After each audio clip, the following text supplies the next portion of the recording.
Nako, ito, isang big-time oil price hike ang posibleng ipatupad sa susunod na linggo. Bunga ito ng lumalalang gulo sa pagitan ng Israel at Iran.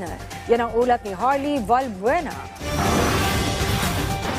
Kung magtataas ng diesel, talo na. Nang kinikita nga ngayon, magtataas pa ng diesel. Expected ko na yan sa mga nangyayari ngayon. Natataas ng konti pero yung balik doblean mo ng taas. Ito ang hinaing ng ilang PUV driver sa inaasahang big-time oil price hike sa susunod na linggo na bunga ng lumalalang gulo sa pagitan ng Israel at Iran sa Middle East. Batay kasi sa 4-day monitoring ng Oil Industry Management Bureau ng Department of Energy, nakikitang maglalaro sa 2 pesos and 50 centavos hanggang 3 pesos ang dagdag singil sa kada litro ng gasolina. 4 pesos and 30 centavos hanggang 4 pesos and 80 centavos naman ang posibleng taas singil sa kada litro ng diesel at 4 pesos and 25 centavos hanggang 4 pesos and 40 centavos sa kada litro ng kerosene. Ayon sa DOE, sa nagdaang 4 na araw ay tumaas ng average na $4 ang presyo ng per barrel ng crude oil sa pandaigdigang merkado mula sa $83 noong Lunes paakyat sa $86.6 kahapon araw ng Huwebes. Bagamat ang Pilipinas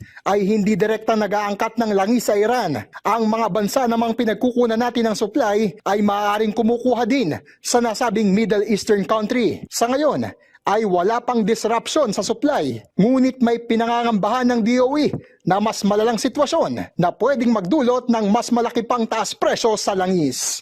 Malaki ang impact po kapag sinarhan yung Strait of Hormuz, yung dinadaanan ng mga import vessel ng mga petroleum products.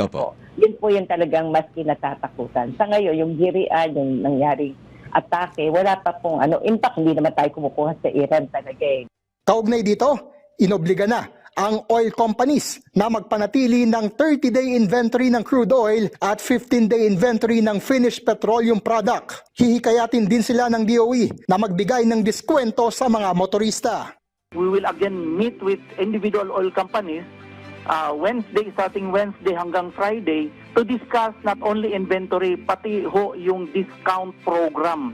Kasi gusto ho ng aming secretary ng DOE na paigtingin at talagang ibigay yung mga karapat-dapat na mga discount, hindi na lang ho doon sa marketing strategy.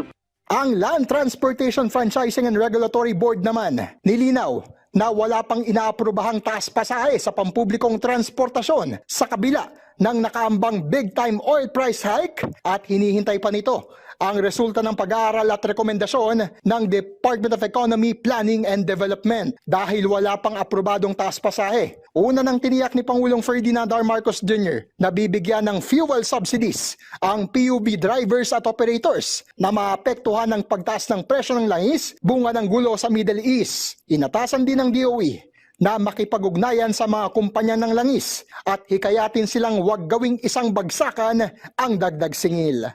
If you remember during the pandemic, lalong-lalo na yung mga nagpapasada, yung mga para may hanap buhay naman sila, bigyan natin ng fuel subsidies. Now we will have to do the same for those who are severely affected, stakeholders, by any instability in the price of oil.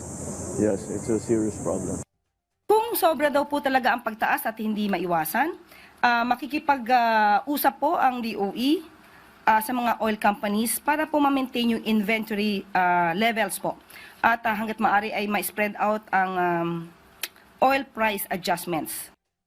Para sa mga motoristang magpapagas na ngayon habang wala pang big-time oil price hike, payo ng DOE, ipakarga lamang kung ano ang inyong kinakailangan at iwasang mag-imbak ng langis sa mga bote o container na hindi naman petroleum grade dahil may kakibat itong panganib.